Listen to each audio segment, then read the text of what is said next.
전투가 단기전으로 끝날 거라고 생각을 했는데 몇 달 정도가 아니었어요. 4년, 5년이 걸리는 장기전으로 진행이 됩니다. 또 하나 그 비극이 20세기 초에 개발된 새로운 과학기술들이 신무기로 변해서 전선에 투입되고 엄청나게 숱한 병사들의 목숨을 앗아가는 상황이 빚어지게 됩니다. 참혹한 사륙전이 되었던 것이죠.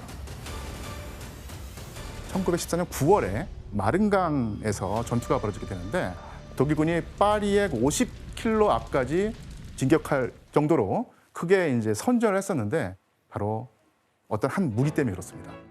어떤 무기였을까요? 무기? 네이팜.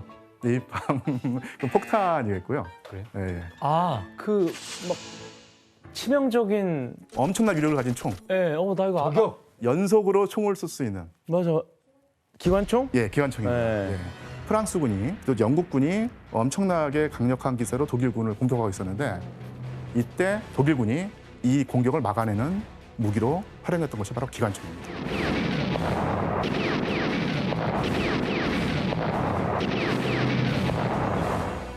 적군이 돌격을 해오면 기관총을 가지고 대응 사격을 하면서 적군의 공격을 막아내고 무수한 병사를 한꺼번에 다 죽일 수 있게 된 거예요. 또 하나 생각해야 될 점이 그렇게 기관총으로 많은 그 병사들이 목숨을 잃어버리는데 그 뒤로도 돌격 앞으로라고 하는 19세기식 낡은 전술이 계속 사용되면서 병사들이 계속 죽어가게 됩니다. 돌격 앞으로 하면 안 되잖아요. 안 뒤에서 되죠. 기관총을 다 쏘는데. 그렇죠. 죽잖아요. 나 같아도 돌격 앞으로 하면은 네가 앞으로 할 것 같은데?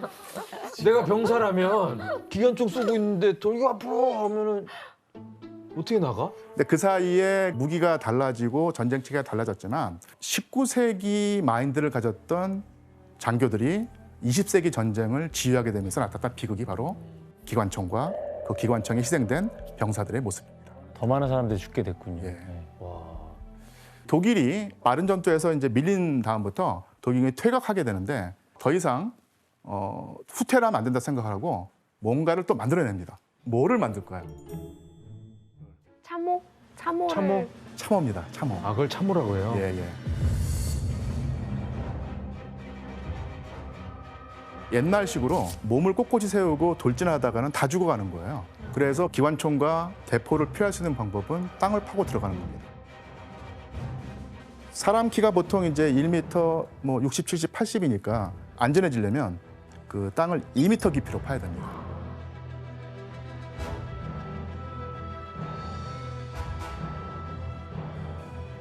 그 다음에 앞에 가시철사를 설치 놓습니다. 못 오게. 예, 적이 공격할 때 넘어지 못하거나 아니면 진격 속도를 늦추기 위해서. 예.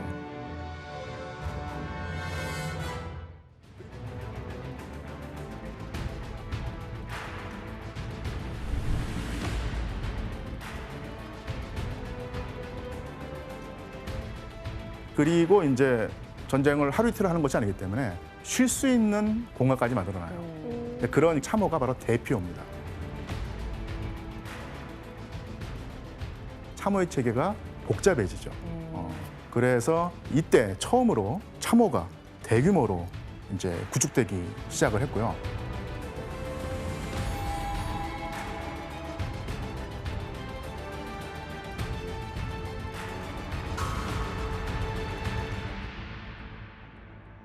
이 참호 안에서 그 질병이라든지 각종 이유로 죽어간 시체들, 뭐 아군 시체, 적군 시체가 널려 있는데 당연히 그 부패하겠죠. 그래서 엄청난 그 악취가 나는데 그 악취를 줄일 수 있는 방법 중에 하나가 바로 담배를 피우는 거예요.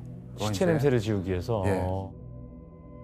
근데 이 담배로서도 막을 수 없는 또 다른 또 위험 요인이 있습니다. 그 시체 냄새보다 더 끔찍했던 것이 뭐였을까요? 바로 쥐떼들입니다. 예. 쥐가 보통 이제 사실은 조그마니까 얕보기 쉬운데 시체를 먹으면서 토실토실해져가지고 나중엔 이제 강아지만한 크기가 돼요. 이제 강아지만한 크기가 돼요. 강아지만 하다고요? 저게 쥐예요? 예.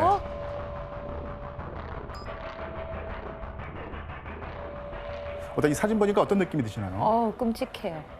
너무 좀 살 수가 없었을 것 같아요. 저게 때로 저 쥐가 시체인 줄 알고 먹고 뭐 산 사람은 안 먹고 이랬겠냐고. 다 덤비지 않았을까요? 위험해지죠. 참호 안에 물이 차면 그러니까 쥐떼가 헤엄을 치고 돌아다니는 거예요. 오, 시체를 파먹는데 그치지 않고 자고 있는 병사들을 시체로 착각하고 공격하는 거예요. 그러니까. 자다가 쥐에 물려서 피를 흘릴 수도 있고 심지어 죽을 수도 있기 때문에 병사들이 바로 이제 체인이 달린 마스크를 쓰고 잠을 자기도 합니다. 얼굴을 보호하기 위해서.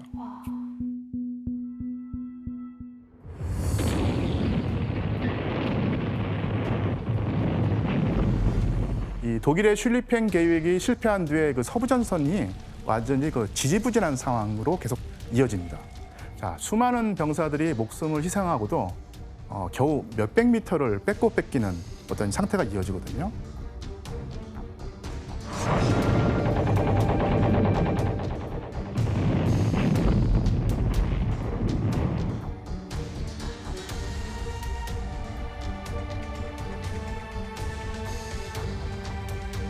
이런 상황이 이어지게 된 것은 바로 이제 살상만을 위한 과학기술의 정점, 신무기, 이런 그 무자비한 신무기들의 등장으로 인류가 역사상 가장 참혹한 전투를 마주하게 됩니다. 그러니까 인간 도살장을 방불케 하는 소모전이 시작되었었는데 1차 세계대전에서 최악의 전투로 손꼽히는 전투가 바로 베르댕 전투예요.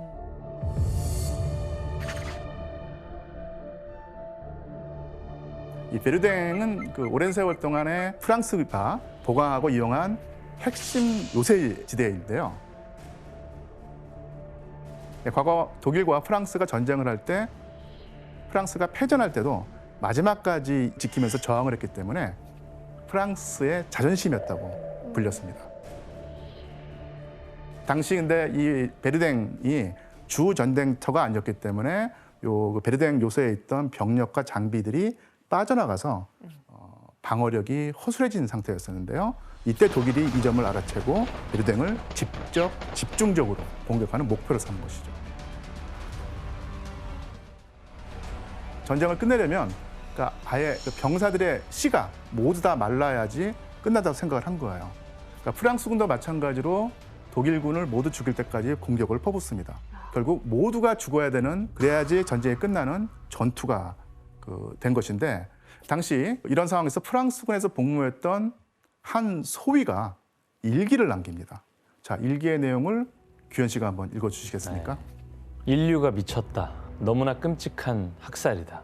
이처럼 끔찍한 공포와 대학살의 아수라장이 또 어디 있단 말인가. 지옥인들 이보다 끔찍하랴. 인간은 미쳤다. 이 뒤에 기록이 이어지지 않아요. 끝나버립니다. 죽은 거예요? 예, 이 일기를 쓰고 난 다음에 독일군 포탄에 맞아서 이 장교가 생을 마감하게 되죠. 이런 총격과 포격 속에서 병사들이 지옥을 맛보는데요. 좀 끔찍한 얘기지만 이 포탄이 터지면서 파편이 튀어서요. 이 배를 다치게 되면 창자가 쏟아집니다. 예. 그래서 어떤 병사들은 자기 배에서 흘러나온 창자를 손으로 움켜쥐고 쇼크를 먹은 사람도 있고요. 그다음에 머리통이 날아가서 두개골 없이 목숨만 붙어있는 그런 상황. 그러니까 이런 식의 참혹한 광경이 계속 벌어지게 되는 거예요. 그러니까 10개월 동안 지속된 전투에서 프랑스군의 사상자가 37만 명을 넘었고요. 독일군은 비슷하게 33만 명이 넘는 사상자를 냅니다. 그래서 이게 워낙 참상이 지독했기 때문에 프랑스군이 이 전투를 일컫는 별명으로 고기 분쇄기라고 하는 별명을 붙입니다. 고기 분쇄기. 예, 예. 엄청나게 많은 병사들이 그런 식으로 비참한 최후를 마쳤기 때문에 이 고기 분쇄기라고 하는 이런 그 별명이 붙었습니다. 그러니까 지금도 이 베르댕에서 당시 포탄이 천문학적인 숫자로 이제 그 발사가 되는데 그 중에서 불발탄, 터지지 않고 남아 있는 그 포탄이 1,500만 발이라고 그래요. 네? 네. 1,500만이요? 네, 1,500만 발. 발? 예.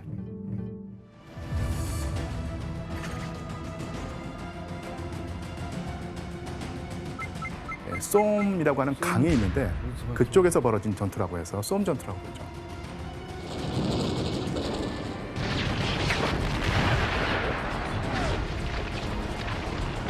(1초당) 8명의 사상자가 나오죠.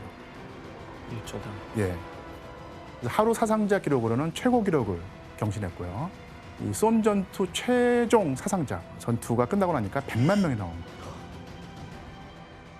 그러면 왜 이렇게 많은 사상자가 나왔을까 하는 또 궁금증 우리가 가져야 될 텐데 제1차 세계대전은 20세기 과학기술의 실험장이라는 말이 있을 정도로 그 당시 없었던 새로운 기술들이 나타나고 그 기술들을 전쟁터에 적용을 한 것입니다. 이 쏨 전투 첫날에 신무기, 특히 기관총으로 인한 대량 학살이 벌어졌고요.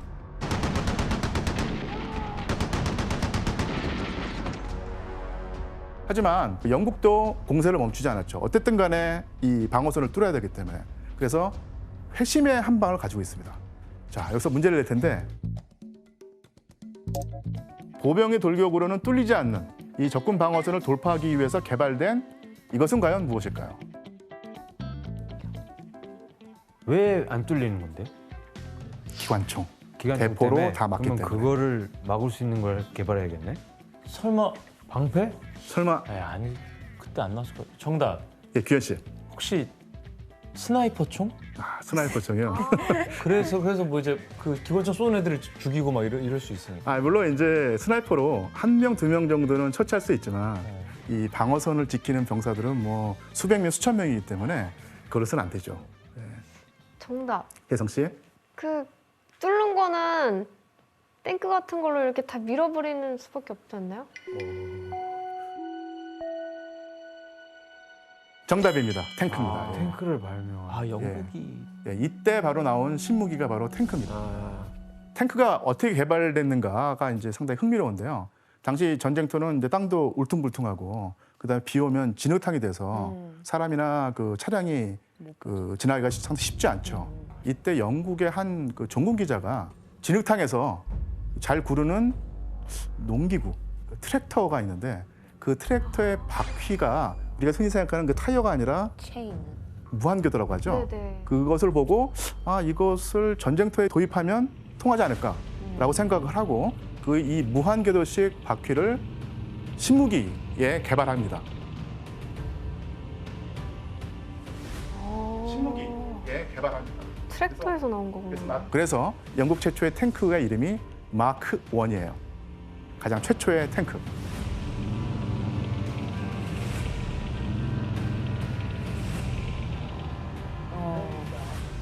와.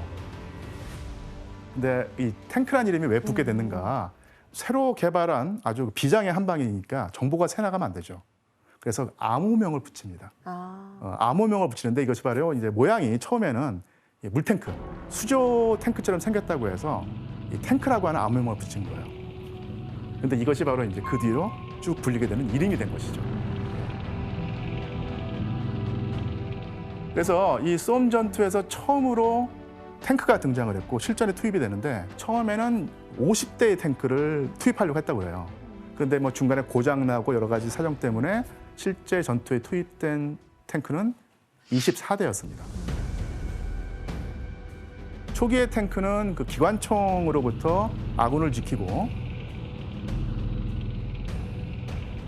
철조망을 무너뜨리는 역할을 하게 되죠. 근데 이 한 번도 없었던 무기잖아요. 그래서 탱크를 본 독일군이 악마가 온다. 도망가기 바빴다는 거예요.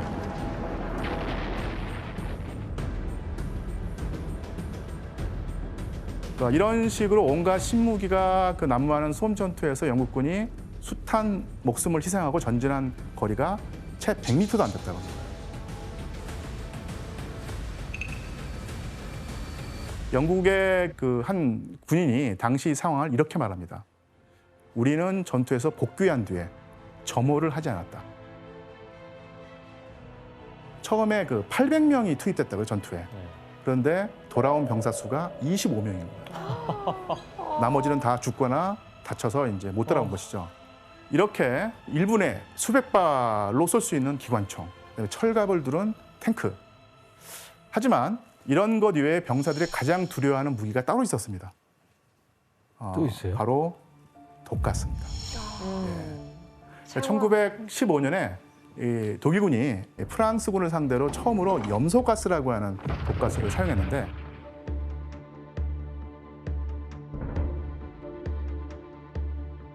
It's gas.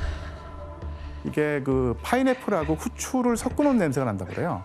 이것을 맡으면은 호흡이 가빠지고 입술이 자줏빛으로 변하고 낯빛이 잿빛으로 변하고 쓰러집니다. 그다음에 시름시름 앓다가 며칠 뒤에 죽는 거예요. 그 이후에 독가스를 중화하는 온갖 종류의 방독면이 만들어지고 그 숫자가 2,700만 개였다고 그래요. 엄청나게 많이 만들어지죠. 자, 그러면 초창기의 그 방독면의 사진을 보여주는 사진이 있습니다. 한번 볼까요?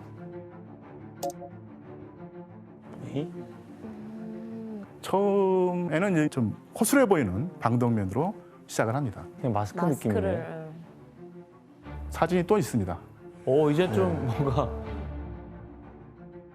중요한 것은 이제는 사람만 방독면을 쓰는 것이 아니라 말도 쓰고 있다는 얘기죠. 예. 이 당시는 그 말이 상당히 중요했습니다. 물자를 나르고 할 때 1차 세계대전 때만 하더라도 말이 없어서는 안 될 어떤 요소였기 때문에 말로 죽으면 안 되죠, 독가스에. 그래서 이제 동물에게도 방독면을 씌웁니다. 그래서 이 1917년부터는 가스를 그 이 필터를 달아서 한번 걸러낸 다음에 깨끗한 공기를 이 방독면 안에 공급하는 좀 효율적인 방독면이 만들어져서 표준 방독면이 되죠. 그러니까 각 나라가 경쟁하듯이 더 강력하고 더 고통스러운 독가스를 만들어내기 시작합니다. 1915년 말에는 영국에서 포스겐이라고 하는 새로운 독가스가 등장하게 되는데 이 그 포스겐을 마시면요 폐가 녹아버린다고 그래요. 그리고 찢어지거나 그래서 몇 시간 안에 이 폐가 완전 망가지니까 산소 부족으로 결국 질식사를 하게 됩니다. 그럼 당하는 독일은 또 가만히 있지 않겠죠. 더 센 거. 더 센 거. 1917년에 가장 악명 높은 겨자가스가 나오는데요. 이 겨자가스를 흡입하면 12시간 이내에 지독한 고통이 시작되는데 일단 피부 안팎으로 살이 썩어 들어가고요. 온몸에 화상을 입은 것처럼 겨자색 고름과 물집이 잡히고 기관지 점막이 벗겨진다고 그래요. 그리고 독가스를 맡았을 때 시각을 상실하거든요. 실명한 거예요? 예, 병사들이 서로 이제 한 줄로 가기 위해서 앞에 있는 병사의 그 어깨에 손을 얹고 줄줄이 가는 것이죠. 실명을 하게 됐구나.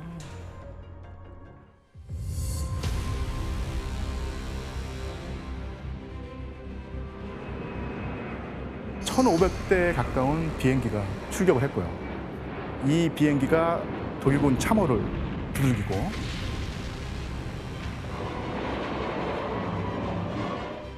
퇴각하는 독일군에게 폭탄 세례를 퍼붓습니다.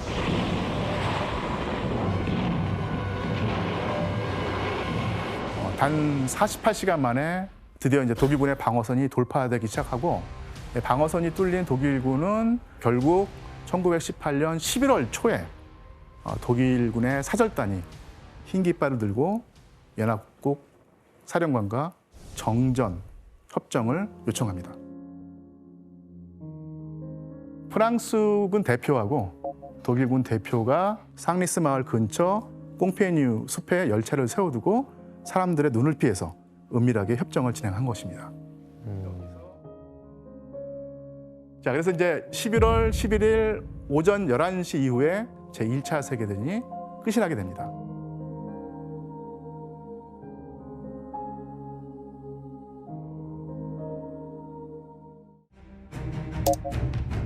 이 사람은 스페인 군대 역사상 전례를 찾을 수 없을 만큼 초고속 승진했던 프란시스코 프랑코 장군입니다. 엄청 유명한 사람인데? 프랑코 들어보셨나요? 네. 어디서 들은 거지 나는? 혹시 프랑크 소세지랑 아니. 프란시스코 그럴 수 프랑코 있겠네요. 이 풀네임을 알고 있어요. 네. 그는 24살의 젊은 나이에 스페인 육군 최연소 대위가 되고 식민지였던 모로코 북부 지역의 독립운동을 진압하는 데 큰 전공을 세우며 모로코 주둔 사령관의 지위에 오르게 됩니다. 그러다가 쿠데타가 일어나자 우파, 즉 반란 진영의 핵심 인물로 합류하게 됩니다. 그럼 프랑코 장군은 정확히 어떤 인물로 말할 수 있죠? 프랑코 장군의 성격을 한마디로 요약할 수 있는 사건이 있습니다. 그가 모로코의 군대를 지휘할 때 한 번은 군대에 보급된 식료품의 상태가 좋지 않은 적이 있었습니다. 그러자 병사들의 불만이 터져나오기 시작했겠죠. 네. 이때 화가 난 한 병사가 프랑코의 얼굴에 배급받은 음식을 던져버린 거예요. 음식을 던져버린 거예요. 와, 그럴 수가 그렇죠, 그렇죠. 장군한테. 그러자 프랑코는 군대 식당을 관리하는 장교를 불러서 즉시 식사의지를 개선하라고 명령을 내리는데요. 와, 그 병사를 뭐라 한 게 아니라 바로 식단을 바꿔버렸다고? 여기서 문제 나가겠습니다. 프랑코 장군은 자신에게 식판을 던진 병사에게 어떤 조치를 취했을까요? 병사는 식판을 던졌지만 장군은 그 병사를 던집니다. 그 병사를 던집니다. 어디에다가 던져요? 뭐 아무데나 던졌겠죠. 감히 나한테 식판을 던져놔. 좀 더 강하게 가야 돼요. 아주 더 강하게 가야 돼요. 더 강해요? 네, 그렇지. 더 강하게. 군률이 있으니까. 더 강하게? 네, 더 강하게. 정답. 네, 규현 씨. 어쨌든 식단이 마음에 안 드는 거 알겠어. 그래서 개선을 시켜주겠다. 하지만 네. 엄연히 여기는 군대 군법이 있는데 감히 장군한테 식판을 던져? 형장의 이슬로 보내. 규현 씨. 정답입니다. 어디로 보내? 형장의 이슬로 보내라고요. 그게 뭐예요? 죽이라는 통장의 얘기죠. 이슬로. 네. 아, 말도 안 돼. 식단이 질은 개선해서 병사들이 사기는 올려주고 그 대신에 항명한 병사는 사형을 시키는 거죠. 어머. 그러면서 영을 쓰게 만들고 이게 프랑코 장군이 어떤 사람인지 알게 해주는 굉장히 대표적인 일화입니다. 아, 무서운 사람이네. 무서운 사람이죠.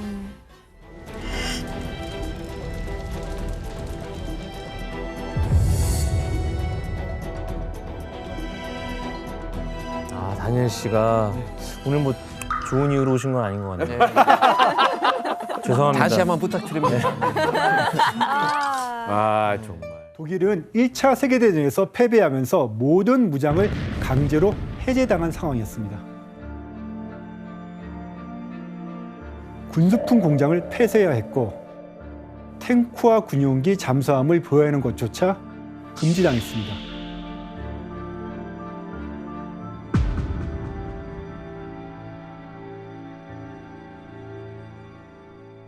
그런데 1933년 독일이 총리가 된 히틀러는 이 조치가 독일 민족을 노예로 전락시킨다면서 자신이 독일을 다시 위대하게 만들겠다는 야망을 불태우죠.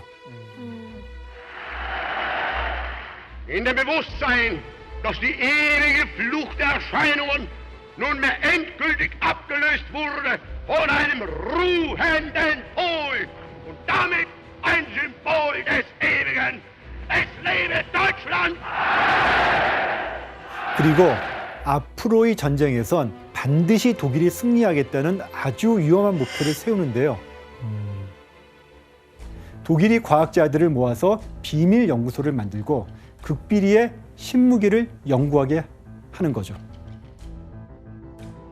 하지만 영국과 프랑스의 눈치를 보면서 몰래 무기를 제작하다 보니 새로 만든 무기에 어떤 결함이 있었는지 무엇을 보완해야 하는지 파악하기가 쉽지 않았습니다. 그래서 히틀러는 자신의 무기를 실험할 장소로 스페인을 선택했던 겁니다. 아니, 그러면 그 시식 무기의 리허설 장소로 그렇죠. 스페인 내전을 네. 선택한 거예요? 맞습니다.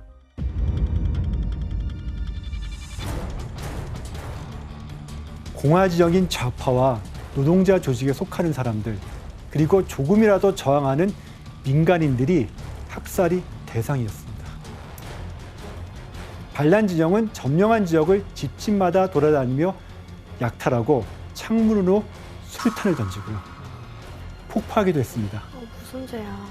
게다가 여성들을 강간한 뒤 살해한 일도 비일비재했습니다. 이렇게 내전이 시작된 해인 1936년 세비야에선 한 해 동안에만 8,000명 이상이 목숨을 잃었고요. 바다우스라는 지역에서는 지역 전체에서 약 1만 2천여 명이 학살됐습니다. 그중 1,200여 명 이상이 투우장에 갇혀서 떼죽음을 당하는 사건도 벌어지게 됩니다. 투우장이요? 네. 오 마이 갓. 이렇게 전쟁 기간 동안 반란 진영이 학살한 인원은 약 13만 명으로 추산됩니다. 야, 미키 씨 혹시 이때 프랑코 군이 뭐 얼마나 잔혹했던 거예요? 일단 세비야나 웰바 같은 지역에서 고기차라고 부르는 화물차가 있었는데 혹시 예측이 되시나요? 어떤 설마 거였는지. 시체? 그쵸. 시체를 옮기는 큰 트럭이었어요. 그리고 이제 더 잔인한 건 시체를 보란 듯이 공공장소에 잔시한 거예요. 그냥 죽인 것도 아니고 이제 고문까지도 했다고 하더라고요. 그래서 사람의 그 예민한 이제 신체 부위 있잖아요. 뭐 이를테면 귀라든지 생식기에다가 이제 전기 충격기 같은 거 놓기도 하고요. 임신하신 여성이 이제 진통을 느낄 거 아니에요. 이제 출산하기 직전에. 근데 이렇게 진통을 느끼는 와중에도 반란 진영의 어떤 승리를 기원하는 추게 만들거나 이랬다고 하더라고요. 정말 잔인했던 행동들 많이 했죠. 사람들이네. 전국 노동연합과 노동자 총동맹 이 두 조직을 중심으로 약 400만 명에 이를 만큼 조합원이 수가 늘어났고 이들은 곧 전국 곳곳에서 의용군을 조직합니다. 새로운 부대를 만드는 거예요. 그렇죠. 결국 군대를 만드는 거죠. 자발적으로. 하지만 의용군은 전투를 앞두고 예상치 못한 문제에 직면하게 됩니다. 무장을 하기 위해 공화국 정부의 무기고를 열었는데 그 무기들이 너무 오래돼 고물인데다 그나마도 제대로 관리가 되어 있지 않아서 대부분의 총들이 녹슨 상태였던 거죠. 뿐만 아니라 박격포와 수류탄은 오발이 많아서 던지는 게 위험할 정도였습니다. 어쩔 수 없이 의용군은 임시병턴으로 새로운 무기들을 만들어야 했는데요. 그 새로운 무기들이 무엇인지 한번 사진으로 확인해 볼까요? 네? 통조림 아니에요? 통조림 맞습니다. 통조림의 무게를 이용해서 돌발 매질을 하나요? 이때부터 토마토가 그 던지는 그걸 한 건가? 통조림의 캔에 다이너마이트를 채워 넣어서 만든 사제 수류탄인데요. 여기서 수류탄이야. 미니 퀴즈 나갑니다. 사제 수류탄을 멀리 던지기 위해 의용군이 사용한 도구는 무엇이었을까요? 정답! 규현 씨. 탄력이 기가 막힌 고무줄을 이용해가지고 쫙 당겼다가 쏘는 거죠. 세총 원리로 규현 씨 정답입니다. 아, 무기 전문이네. 그게 되나? 진짜 와 진짜 새총이네. 공화국의 무기는 너무 열악해요. 반란군에 비해. 사진 속 남자들이 손에 들린 게 바로 새총인데 이 새총에 사제 수류탄을 당겨서 적진에 던지는 거였죠. 나라를 혼란에 빠뜨린 프랑코와 반란 진영에 대한 분노가 커지면서 공화 진영이 장악하고 있던 수도 마드리드를 비롯해 곳곳에서 무차별 살인이 벌어진 거예요. 에? 자기들끼리야 또? 당시 신가스티아 지역에서는 2천여 명이 학살됐고 똘레도에서는 열흘 사이에 400명이, 발렌시아와 알리칸테 지역에선 무려 4,700명이 넘는 반란 진영이 목숨을 잃었습니다. 너무 슬프다. 너무 슬프죠. 이렇게 양측에서 상대 진영에 대한 대규모 학살이 자행되면서 스페인 내전은 점점 더 큰 혼란에 빠지게 됩니다. 히틀러와 무솔리니는 그렇게 전쟁 물자를 전폭적으로 지원을 했고 네네. 스탈린은 반대로 어떤 지원을 해줬나요? 스탈린은 300대 이상의 탱크와 600대 이상의 비행기 그리고 700여 명의 파일럿과 1000문 이상의 대포를 보내며 지원을 아끼지 않았습니다. 와. 대단하죠? 히틀러에게 최신형 전투기가 있다면 소련에는 최신형 탱크가 있었거든요. 1932년에 개발된 소련의 신문기 BT-5라는 탱크입니다. 이 탱크는 당시 독일의 탱크들을 압도할 만큼 뛰어난 위력을 가졌는데요. 빠른 속도는 물론이고 45mm 포를 갖춰서 적들을 사살했습니다. 여러분들 혹시 T-34라는 탱크 들어보신 적 없나요? 이름은 들어봤어요. 근데 사실 독일 군들조차도 감탄할 정도로 훌륭했던 전차가 바로 T-34입니다. 이 T-34는 독일군과 소련군이 2차 세계대전 때 소련군의 주력 전차로 사용되게 되고요. 이 6.25 전쟁 때 북한군이 남침할 때 북한군의 주력 전차로 사용되게 됐습니다. 그게 또 그때 쓰이는구나. 그럼 스탈린이 왜 신형 탱크를 스페인에 보냈을까요? 여기도 또 뭐 실험해 보려고 그런 거 아니에요? 그렇죠. 네. 히틀러와 마찬가지로 각 개발한 탱크의 성능을 실험해 보고 싶었기 때문이죠. 소련 역시 철저하게 주판안을 튕기며 스페인 내전에 개입한 셈입니다. 다 이해관계가 얽혀 다 있었네요. 이해한 게 얽혀 있죠. 근데 히틀러는 뭐 예를 들어서 뭐 철 무슨 광산을 뭐 이렇게 하는 걸 얻었잖아요. 네네. 근데 스탈린은 뭐 그런 건 없나요? 대가를? 당연히 있습니다. 세상에 아까도 말씀드렸지만 공짜는 없죠. 공짜는 없죠. 당시 스페인은 세계적으로 손꼽히는 금 보유국이었는데요.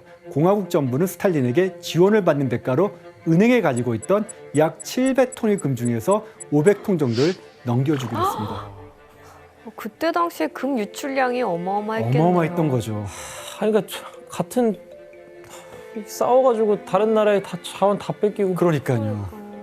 그 소련에서 가져간 금을 오늘날의 금 시세로 환산하면 약 13조 원에 가까운 아유. 어마어마한 금액입니다. 스페인 경제가 휘청했겠어요. 그렇죠. 스페인으로서는 엄청난 대가를 치른 셈이죠. 이렇게 스페인 내전의 두 진영은 강력한 무기와 군대를 갖추며 팽팽하게 맞서기 시작했습니다. 급속도로 전력을 키워가던 1936년 10월 프랑코군은 수많은 전투기를 이끌고 공화 진영의 중심지인 수도 마드리드로 향해 가게 됩니다. 프랑코는 마드리드를 빼앗기느니 차라리 파괴하겠다고 선언하며 무차별 공중 폭격을 가합니다. 그러면서 총력전에 나서게 되죠.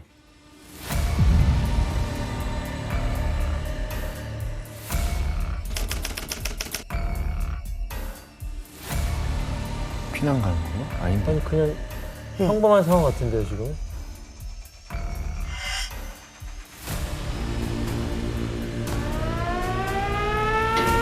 어머, 너 피할 틈도 없지. 어떡해. 어머, 어머. 아니 왜 그냥 어머. 아무 데서나 치지? 어떡해. 일반인 거주 지역의 건물들은 물론 병원과 학교까지 무너지면서 마드리드는 아비규환의 현장이 되고 말아요.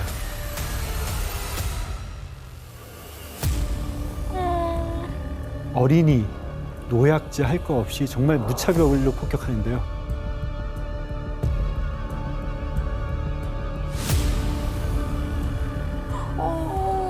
못 보겠어요.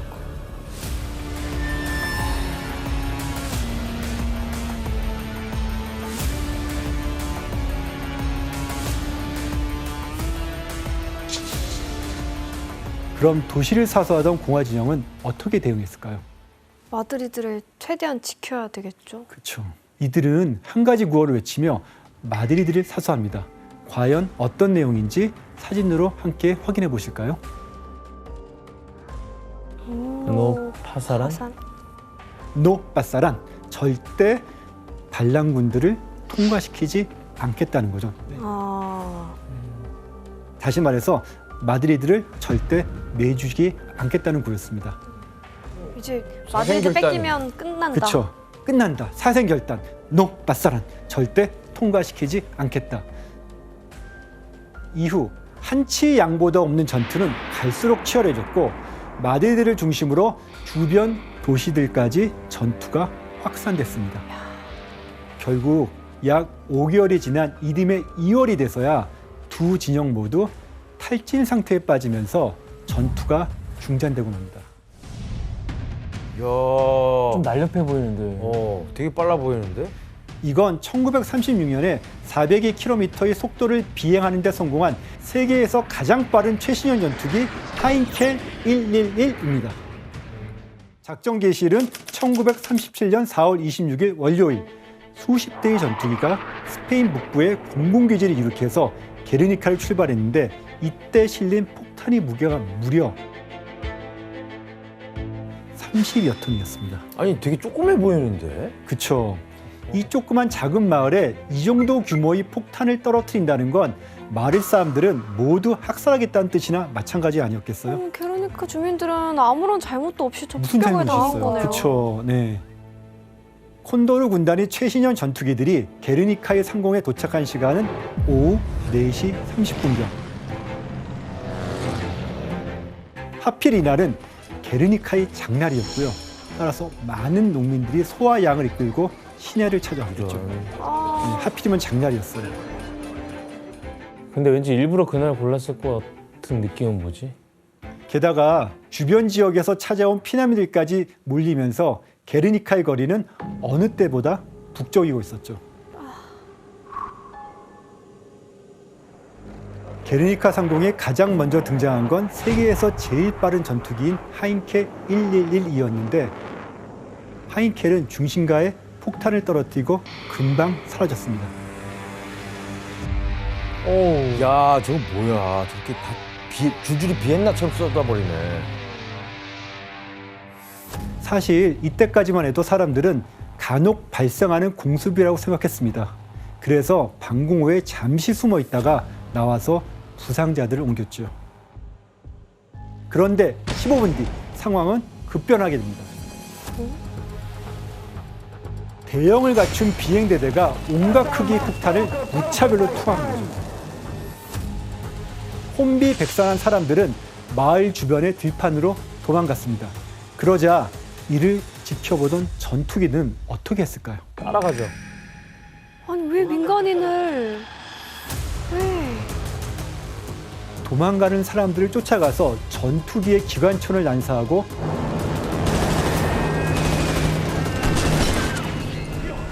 수류탄을 떨어뜨렸습니다.